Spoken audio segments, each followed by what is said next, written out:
जय जय श्री हरि, जय श्री महादेव, जय माँ गंगे। भक्तों, आज हम सुनने जा रहे हैं देव दिवाली की अद्भुत और पवित्र कथा, जिसे देवताओं की दीपावली कहा जाता है। जिस प्रकार हम मनुष्य कार्तिक अमावस्या को दीपावली मनाते हैं, उसी प्रकार देवतागण कार्तिक पूर्णिमा के दिन अपनी दिवाली मनाते हैं।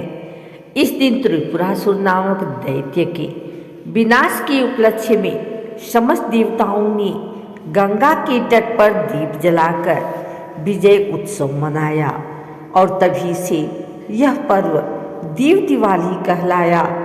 यह दिन केवल एक उत्सव नहीं, बल्कि अंधकार पर प्रकाश, अधर्म पर धर्म और असुरता पर सूरता का विजय का प्रतीक है। कथा प्रारंभ। प्राचीन काल में जब देवता और असुर दोनों ब्रह्मा जी की आराधना कर रहे थे, तब एक महान असुर त्रिपुरासुर ने अत्यंत कठोर तपस्या की। वर्षों की तपस्या के बाद ब्रह्मा जी उसके सामने प्रकट हुए और बोले, वत्स, तू क्या वर मांगना चाहता है? त्रिपुरासुर ने कहा, हे प्रभु, मुझे ऐसा वरदान दीजिए कि तीनों लोकों में कोई मुझे पराजित न कर सके और मेरा मृत्यु केवल तब हो जब तीनों लोकों के नगर एक साथ नष्ट हों। ब्रह्मा जी ने मुस्कुराकर कहा, तथास्तु। यह वरदान पाकर त्रिपुरासुर ने 3 नगर बनवाए, एक स्वर्ग में, एक पृथ्वी पर और एक पाताल में। इन्हीं 3 नगरों के कारण उसे त्रिपुरासुर कहा गया। त्रिपुरासुर ने जैसे ही वरदान पाया, वह अत्याचारी बन गया। देवता, ऋषि, गंधर्व, यक्ष सब उसके भय से कांपने लगे। उसके सैनिक स्वर्गलोक पर आक्रमण करने लगे। देवताओं को अपना राज्य छोड़कर भागना पड़ा। तब सभी देवता ब्रह्मा जी के पास पहुँचे और बोले, हे सृष्टिकर्ता, आपने उसे अमरता का वर दिया, अब वह हमारा सर्वनाश कर रहा है, कृपया हमारी रक्षा कीजिए। ब्रह्मा जी बोले, वत्सों, मेरा दिया हुआ वर मैं वापस नहीं ले सकता, परंतु एक उपाय है। केवल भगवान शंकर ही उसे परास्त कर सकते हैं। देवता सभी मिलकर कैलाश पर्वत पहुँचे। वे बोले, हे भोलेनाथ, त्रिपुरासुर ने तीनों लोकों में आतंक फैला दिया है। अब केवल आप ही हमें मुक्ति दिला सकते हैं। भगवान शंकर ने प्रेम पूर्वक कहा, देवगण, भय मत करो। जब उसका अत्याचार चरम पर पहुँचेगा, तब मैं स्वयं त्रिपुरारी रूप धारण कर उसे समाप्त कर दूंगा। देवता लौट गए और समय बीतता गया। त्रिपुरासुर ने एक दिन स्वर्गलोक पर धावा बोला और देवराज इंद्र को बंदी बना लिया। अब समस्त ब्रह्मांड संकट में पड़ गया। देवताओं ने फिर से महादेव से विनती की। तब भगवान शिव ने त्रिपुरारी रूप धारण किया।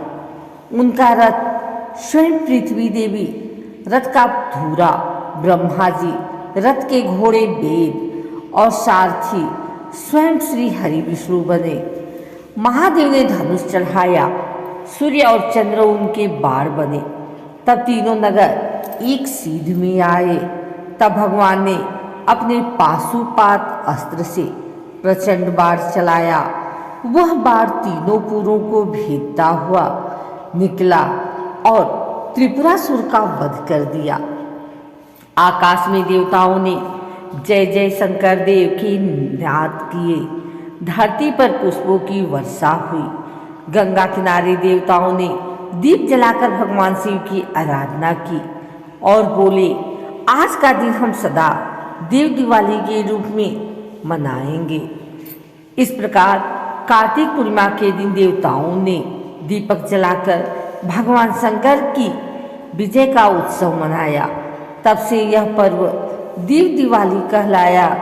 शास्त्रों में कहा गया है, कार्तिके पूर्णिमाया तु दीपदान महाफलम, अर्थात कार्तिक पूर्णिमा के दिन दीपदान करने से मनुष्य को अनंत जन्मों का पुण्य प्राप्त होता है।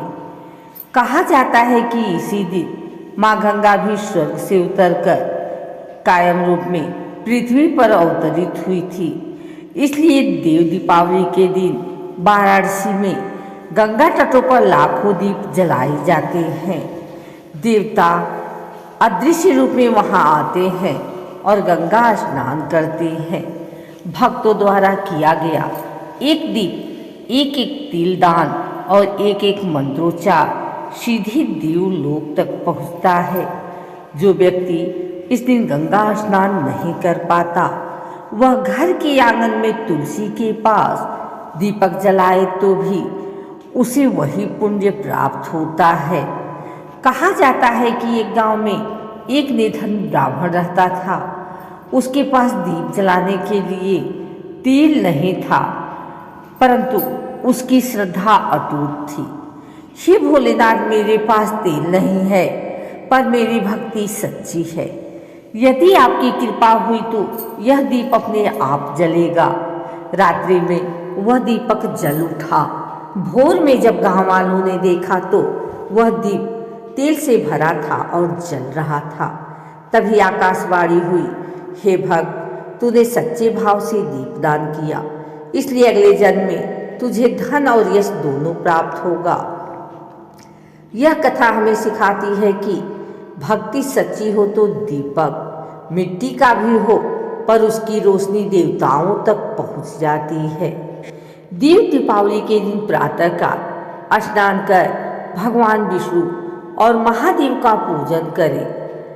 शिवलिंग पर जल, बेलपत्र और दूध अर्पित करें। गंगा जल से आचमन कर दीपदान करें। शाम के समय गंगा, कुआं, बगीचा, तुलसी, मंदिर और घर के द्वार पर दीप जलाएं। प्रत्येक दीप में घी या सरसों का तेल डालें और मन में यह भाव रखें, हे प्रभु, यह दीप अज्ञान के अंधकार को मिटाकर मेरे जीवन में ज्ञान, शांति और धर्म का प्रकाश फैलाए। देव दिवाली हमें सिखाती है कि हर विजय के पीछे संयम, भक्ति और धर्म का मार्ग होता है। असत्य चाहे कितना भी भाग्यशाली क्यों न हो, सत्य की ज्योति अंततः विजयी होती है। इस दिन जलाए गए दीप केवल घर नहीं रोशन करते, बल्कि हमारे भीतर के अंधकार को भी मिटाते हैं। गंगा के तट पर या अपने घर में दीप जलाकर हम अपने मन को प्रकाशमय बना सकते हैं। भक्तों, इस कथा से हमें यह संदेश मिलता है कि अंधकार पर प्रकाश की जीत ही जीवन का सच्चा उत्सव है। त्रिपुरासुर का विनाश केवल शिवजी के बाण से नहीं, बल्कि देवताओं की एकता, विश्वास और धर्म की शक्ति से हुआ था। जब हम सब मिलकर धर्म के मार्ग पर चले तो किसी भी असुरता, चाहे वह क्रोध हो, लोभ हो या अहंकार, वह नष्ट हो जाती है। देव दीपावली के दिन अपने भीतर का दीप जलाइए, भक्ति, करुणा और प्रेम का प्रकाश फैलाइए। तो भक्तों, यह थी देव दिवाली की पावन कथा। आज हमने जाना कि जब देवताओं ने असुरों पर विजय प्राप्त की, तब उन्होंने गंगा किनारे दीप जलाकर अपनी प्रसन्नता व्यक्त की। यही दिव्यता आज भी हम हर कार्तिक पूर्णिमा को देखते हैं, जब वाराणसी की गंगा आरती में लाखों दीप जगमगाते हैं। इस कथा का संदेश यही है कि जैसे भगवान शिव ने त्रिपुरासुर के अहंकार को नष्ट किया, वैसे ही हमें भी अपने भीतर के अंधकार, अहंकार, ईर्ष्या और मोह को दूर करना चाहिए। जो भक्त इस कथा को श्रद्धा से सुनता है या सुनाता है, उसके जीवन से सभी पाप नष्ट होते हैं और उसके घर में सुख, समृद्धि और शांति का निवास होता है। आइए सभी मिलकर बोले, हर हर महादेव, जय माँ गंगे, देव दिवाली महोत्सव की जय।